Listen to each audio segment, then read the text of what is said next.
예. 아, 예, 오늘은 2023년 예, 5월 11일 음력으로 3월 20일이 되겠습니다. 오늘은 5시에 이제 그 손님이 오기로 되어 있는데 캔슬이 되는 바람에 제가 아침에 우리 오늘날에 우리의 한국에 나아갈 방향을 제시해 주시고 또 그에 따른 철학과 어, 그 사상이 아주 추상적이지 않고 그것을 시대상에 이거를 공시성이라 그러죠. 공시성. 공시성에 적용할 수 있는 그 역사성을 통시성이라 그러는데 함께 음, 갖추고 있는 훌륭하신 어, 그 강원도가 난 아주 훌륭한 저는 인물이라고 이렇게 생각이 들고 또 비록 저는 최동석 인사조직연구소장님을 뵌 적은 없지만 그 강의를 듣고 바로 제가 잘 쓰는 말이 올라탄다는 말을 제가 잘 하는데요. 우리 최동석 인사조직연구소장님의 철학과 사상, 그리고 제가 그 학문 판매상으로서 해 나가야 될 그런 그 직분에 맞추어서 제가 과감하게 올라탔습니다. 그래서 제일 먼저 제가 하는 일이 먼저 그분을 알아야 하기에 그분이 쓰신 책들을 제가 또 한번 소개를 하겠습니다. 여기 똑똑한 자의 멍청한 짓, 어, 다시 쓰는 경영학, 그 다음에 성취 예측 모형, 예, 요런 책들이 이제 우리 최동수 박사님이 쓰신 책이고요. 그 중에서도 성취 예측 모형은 최동석 박사님께서는 순수 이성의 비평에 버금가는 훌륭한 책이다 이렇게 아마 자부심을 가지고 있는데 저는 그는 아주 그 표현을 좋아합니다. 그리고 그에 관련되어 있는 인간으로서 가져야 될 그 문명사적으로 사회 정의론, 존 롤저가 쓴 이런 책이라든지 그 다음에 피터 브루그가 쓴 경영의 실제, 그 다음에 진보와 빈곤, 이런 책들을 우리가 이제 참조로 이제 읽어볼 필요성이 있고요. 지금 현재는 이제 제 4차 산업으로 나아가는 그런 그 과도기에 있지 않습니까? 그래서 제 4차 산업과 또 제 4차 산업을 알아야 되면은 제 3차 산업에 대해서 알아야 되겠죠. 그리고 제 4차 산업에 걸맞는 이 사상이 바로 블록체인 혁명, 블록체인 사상이라는 것입니다. 그래서 오늘은 블록체인 사상에 대해서 제가 적었던 내용을 또 최동수 박사님께서 강의했던 내용을 토대로 해서 제가 한번 적어 보았습니다. 강의하도록 하겠습니다. 자, 그래서 먼저 환국문명학술은 267번째 강의인데요. 제목은 이렇게 붙여봤습니다. 환국문명의 시작은 보살사상이고 그 끝은 블록체인 사상이다. 블록체인 사상의 핵심은 쉽게 은행이 없는 사회를 만드는 것이다. 이런 말인데요. 자, 그렇게 하기 위해서는 우리가 아까 1차 산업혁명, 제2차 산업혁명, 3차 산업혁명, 4차 산업혁명에 대해서 좀 알아야 되겠죠. 자, 그래서 제가 가장 그 중요시 여기는 부분은 우리가 역사의 이 발전 과정, 또 문명사적 발전 과정, 인간의 존엄성의 발전 과정, 이런 것들을 토대로 해볼 때 이 기술혁명이라는 것이, 이것이 무척 큰 우리 사회의 변화를 가져오는데 큰 역할을 했던 것입니다. 그래서 1차 산업혁명인 이 바로 그동안에 소나 말이나 인간으로서 노동력을 행사해 왔던 시대에서 이 산업혁명, 1차 산업혁명의 전기기관을 이용해서, 기계를 이용해서 이 문명을 발전시키는 이 과정을 우리가 1차 산업혁명이라 그러는데, 그 대표적인 기술이 바로 전기기관이고요. 우리가 잘 알다시피 이거를 인더스트리 1.0이라 하는데 영국에서 출발되었고요. 시기적으로는 18세기 후반에서부터 했으니까 1700한 70년, 80년, 90년 뭐 이런 이제 시기에 시작됐던 것이죠. 미국 독립운동이 1776년에 일어나고요.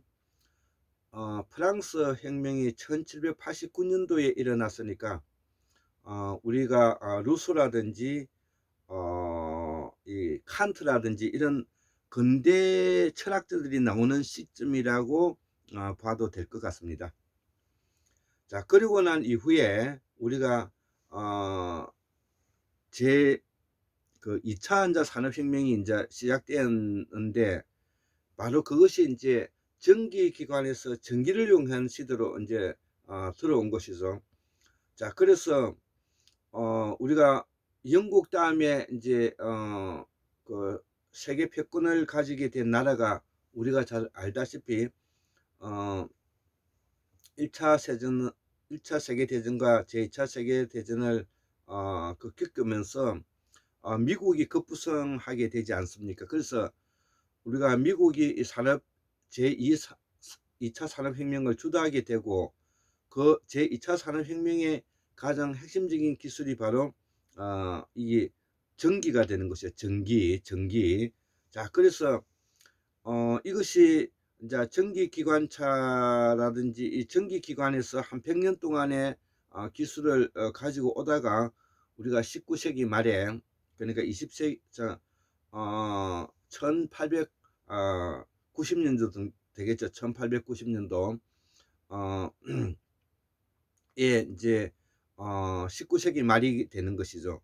19세기 말에 바로 이 제2차 산업혁명이 미국을 중심으로 이루어지게 되고, 그 이후에 우리가 이제 제3차 산업, 제가 여기 제3차 산업혁명이라고 책을 가지고 있는데, 이런 책은 항상 가지고 있으면서 학문하는 데는 균형감을 가지고 있지 않도록 그 맥락을 가질 수 있도록 가지고 있어야 되는 책들인 것입니다.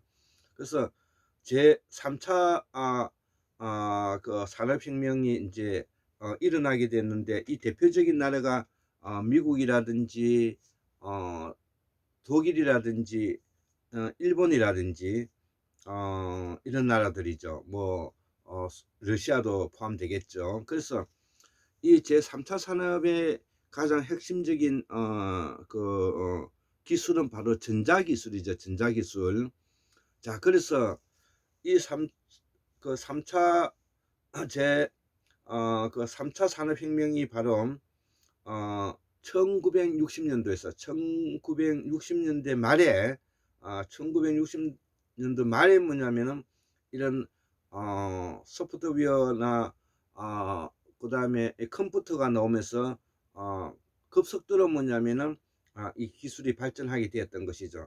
그래서 1차 산업과 2차 산업과 3차 산업에까지를 우리가 한마디로 표현하면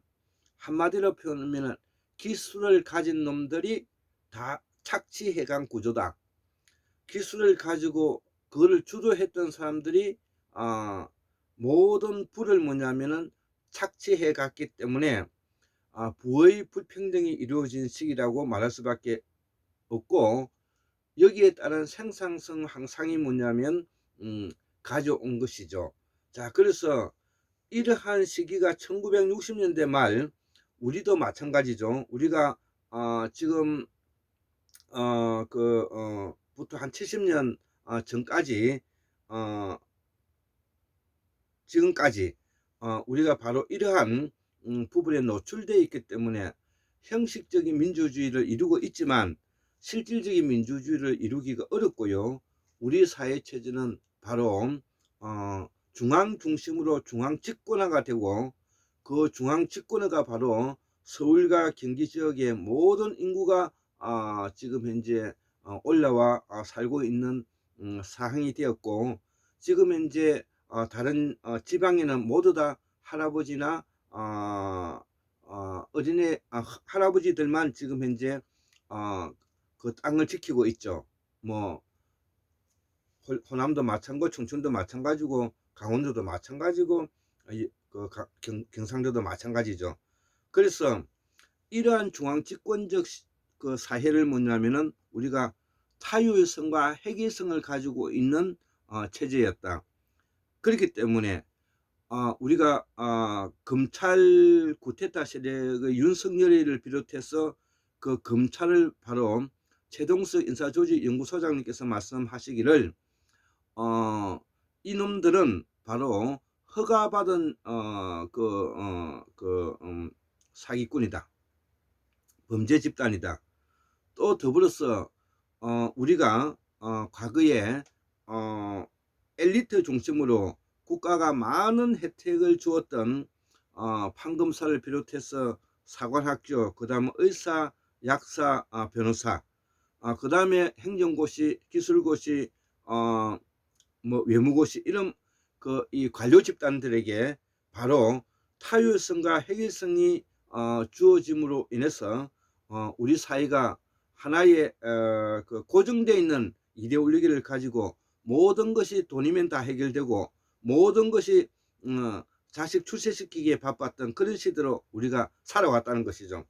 이것이 바로 1차 산업, 2차 산업, 3차 산업에 거치면서 오늘날 우리의 모습을 보는 것과 같고, 그 끝판이 현재의 모습이기도 하다, 이렇게 우리는 이해해야 될 것 같습니다. 그래서 우리가 공부를 하는데 또 바로 최고 지식인들이 이러한 사회 현상에 대해서 정확하게 적시를 하면서 공부를 해가야지 책만 보는 그런 조선시대의 선비가 되어서는 아니 된다는 것이 저희 확고한 저희 철학이 그렇기 때문에, 저는 그러한 대학자를 찾아서 쫓고 가다 보니까 바로 박문호 박사님이라든지, 그 다음에 율군 이준재 선생님이라든지, 그 다음에 공호 강수환 박사님이라든지, 그 다음에 수원교 박민우 선생님이라든지, 고수 선생이라든지, 이런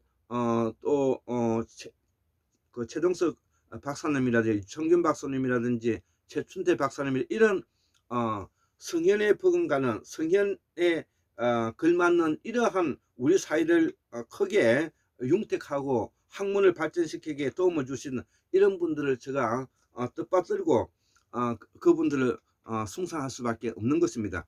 사람들은 오늘날 세상에 굳이 그럴 필요가 있냐고 말을 하겠지만, 저는 그렇지 않습니다.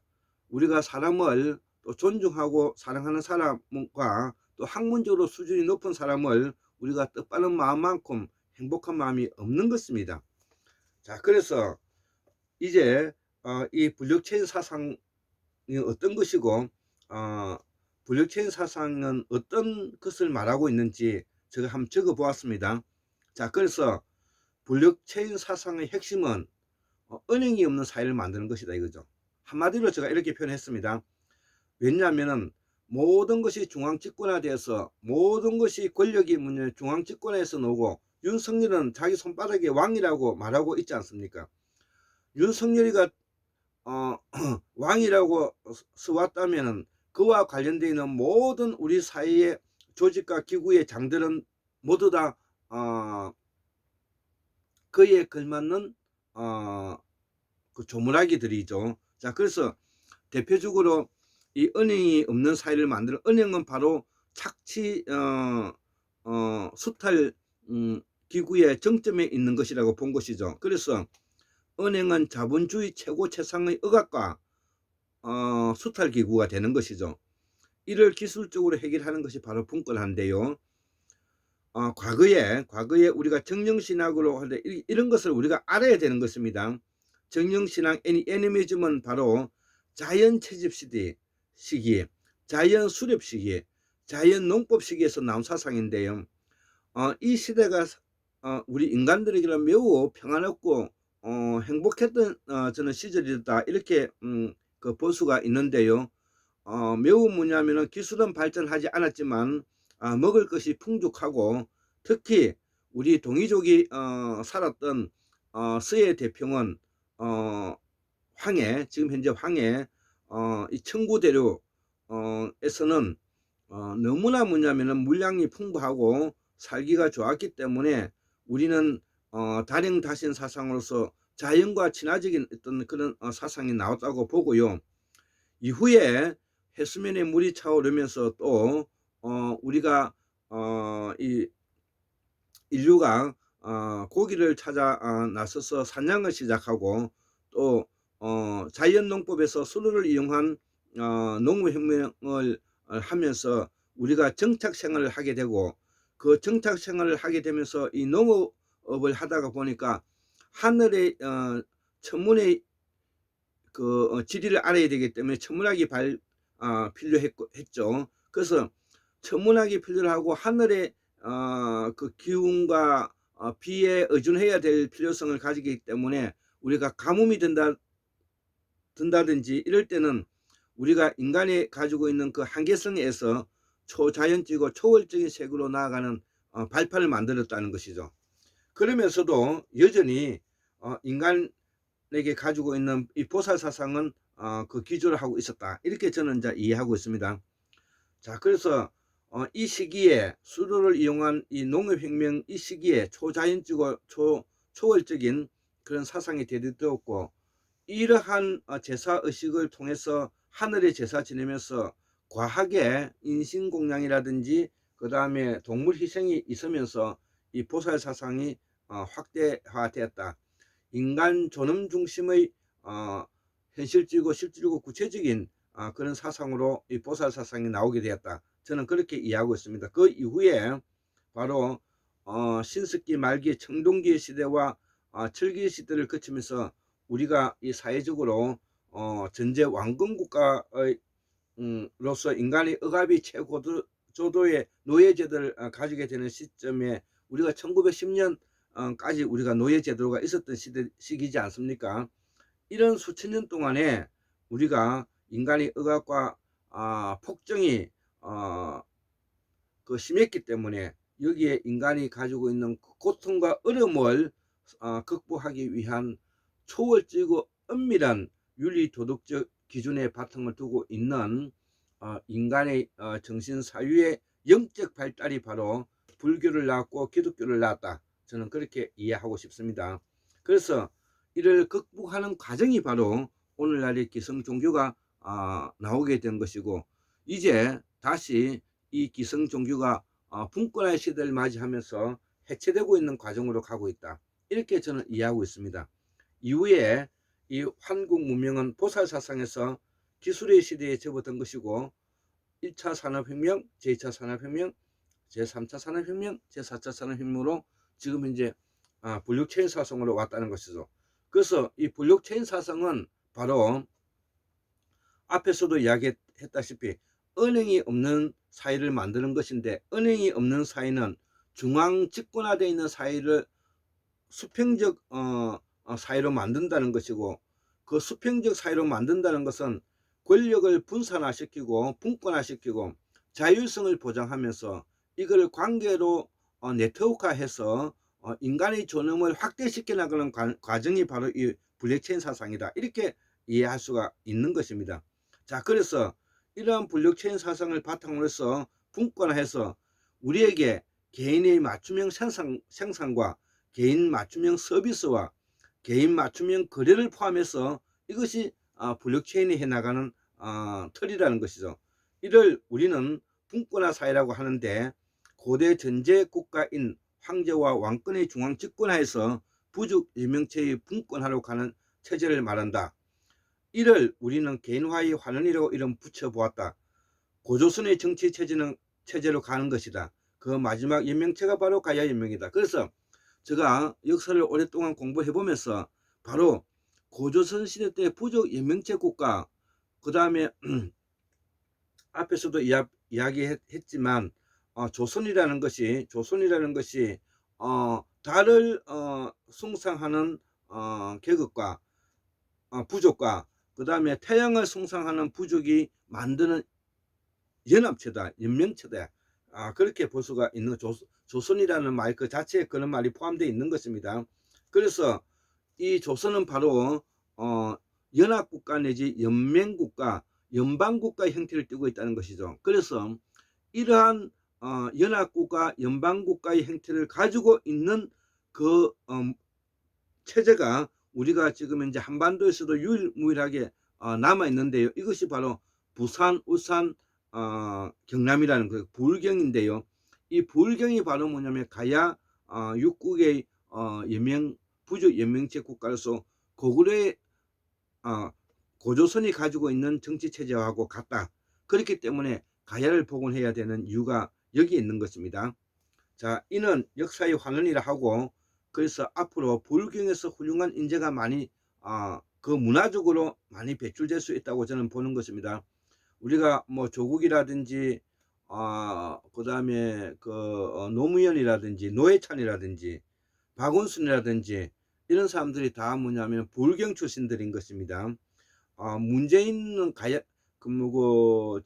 거제도 출신인데 아버지가 한경도에서 내려오셨기 때문에 한경도에 가지고 있는 그런 어떤 그를 많이 받아서인지 불경이 가지고 있는 그런 정신이 전혀 아니다.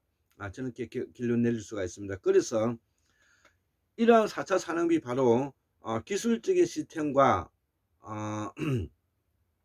아까 개인 맞춤형 생산 서비스, 개인 맞춤형 거래를 포함해서 기술적 시스템적 틀을 가지고 우리가 이것을 분권화하고 자율화하고 그 다음에 네트워크하고 분산화시키고 다양성을 가지고 수평적 연대와 보충을 가지고 있는 네트워크화로 나가야 된다. 이렇게 이제 우리가 결론 내릴 수가 있습니다. 마지막으로 자, 지금은 전제 왕권 국가에 제가 항상 이야기하죠. 그 이전은 말하지 않습니다. 우리가 인조 반정 이후에 이 쿠데타 세력들이 소위 말하는 동인의 노련들이 송시엘과 그들이 나라를 만들어서 289년 동안 통치해서 결국 나라를 망하게 했고요. 이완용과 그들이 바로 노련의 마지막 당수가 이완용이고요. 이완용은 나라를 팔아먹는 을사오적과 함께 그들이 나라를 40년 동안 뭐냐면은 지배했고요. 그 이후에 호남을 대표하는 토 세력인 이낙연과 정세균, 박지원과 같은 그들의 나라, 영남을 대표하는 박정희, 그 다음에 노태우, 그 다음에 이명박이, 그 다음에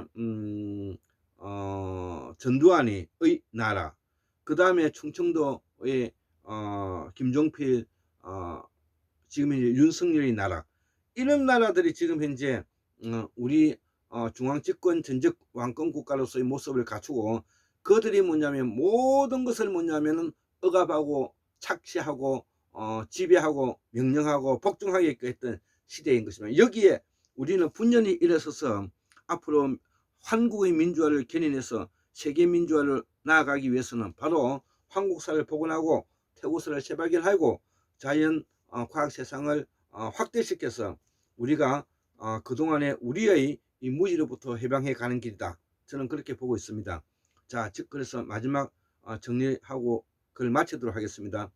지금은 전제 왕권 국가의 인조 반정 후에 송시엘과 그들의 나라 이후에 400년간이 끝판왕이다. 조중동을 비롯해서 우리나라 어느 한 곳 부패하지 않은 곳이 없다. 그 현상을 지금 우리는 보고 있다. 이 윤석열 5년이 바로 그 현장을 보고 있는 것이다. 환국 문명은 다른 것이 아니라 역사의 개념화 작업이다. 예, 이거는 제가 적어보았던 글입니다. 환국의 문명은 다른 것이 아니라 역사의 개념화 작업이다. 이 개념화가 우리의 역사를 바꿀 토대이기 때문이다. 왜? 우리는 지금 현재 공동의 성과 진서민을 결정할 수 있는 우리의 이 역사적 개념화 작업이 전혀 되어 있지 않는 나라이기 때문에 그렇습니다. 자, 그래서 이 개념화가 우리의 역사를 바꿀 토대이기 때문이다. 자, 그래서 분권화 자유란 네트워크 하는 개념화 기술이 필요하고 중앙 통제 시스템이 없이 분권화해야 되겠죠. 문명화의 길을 더 한층 발전시켜서 인간 이성의 기능이 작동하는 근대화 시대로 나아가야 를 고려해야 되고 사회 현상에 대한 개념화 기술이 연대하고 협력하고 보완하고 상생하고 화합할 수 있는 시대로 나아가야 된다. 인문학, 사회학, 자연과학을 철학적으로 터득해야 하고 이렇게 함으로써 무신뢰의 인간 세상을 만든다. 즉 더 이상 신뢰를 묻냐면은 말하지 않는 무신뢰의 인간 세상을 만들어 가면 고로 정직하고 정의로운 사회를 만들 수가 있다. 인간은 자원이 아니다. 인간은 존엄하다. 이것이 바로 최동석 인사조직연구소장님의 철학적 사상이기도 하고 그분의 이 하고자 하는 내용을 저는 올라타서 그렇게 가고 있는 것이죠. 마지막으로 난장이가 쏘아 올린 작은 공에서 조세의 소실집에서 나오는 말인데 우리가 최동석 박사님께서 이거를 읽고 계셨기 때문에 저도 이걸 캡처해서 한번 읽어볼게요. 우리는 희망의 작은 공을 쏘아 올려 미래를 향해 나아가는 무리들이다. 절망에 삼키지 않고 힘겨운 과정을 견디며 마침내 하늘을 찌르는 그날까지. 예, 저는 그렇기 때문에 여기에는 아주 엄중하고 엄숙합니다. 저는 이것을 희화하는 사람들에게는 용서하지 않습니다. 그렇기 때문에 우리가 부천에서 중앙시장에서 미꾸라지 장사를 하든 아니면 검찰청 앞에서 검사를 하든 검찰청 앞에서 변호사 사업을 개업을 하든 부동산 사업을 하든 떡 장사를 하든 우리의 희망은 작은 공을 쏘아 올려 미래를 향해 나가는 무리들이고 절망에 삼켜지지 않고 힘겨운 과정을 견디며 마침내 하늘을 찌르는 그날까지 가는 우리들 일반 생활인으로서의 시민들인데 이것에 대해서 희화화하고 이것을 지배하고 억압하고 명령하고 복종시키게 하는 자들은 용납할 수 없다. 저는 그렇게 생각을 하고요. 이 시간부터 우리 가슴에 철기둥을 하나씩 심어 넣자는 것이죠. 변하지 않도록. 그래서 저는 그 철기둥 하나를 심어서 지키기 위해서 이런 강의를 하는 것입니다. 무슨 일이 있어도 쓰러지지 않을 철기둥을 박아두고 어떤 어려움이 와도 버텨내면서 빛이 보이는 곳으로 달려가야 한다. 예, 오늘 우리 최동수 박사님의 그 강의가 너무나 멋지고 그렇기 때문에 제가 이 블록체인 혁명의 책을 2권을 더 제가 구입을 했습니다. 큰 딸하고 작은 딸에게 줄 요량으로요. 이런 책들은 항상 옆에 끼고 있어야 되는 것입니다. 그래서 제가 우리 딸들에게 줄 책들을 이렇게 묶어 가지고 제가 이렇게 지금 이렇게 주고 있는 것입니다. 예. 74,142년 1960년 2023년 5월 11일 목요일 한국문명학술원 꼴장 김태수 올립니다. 예, 감사합니다.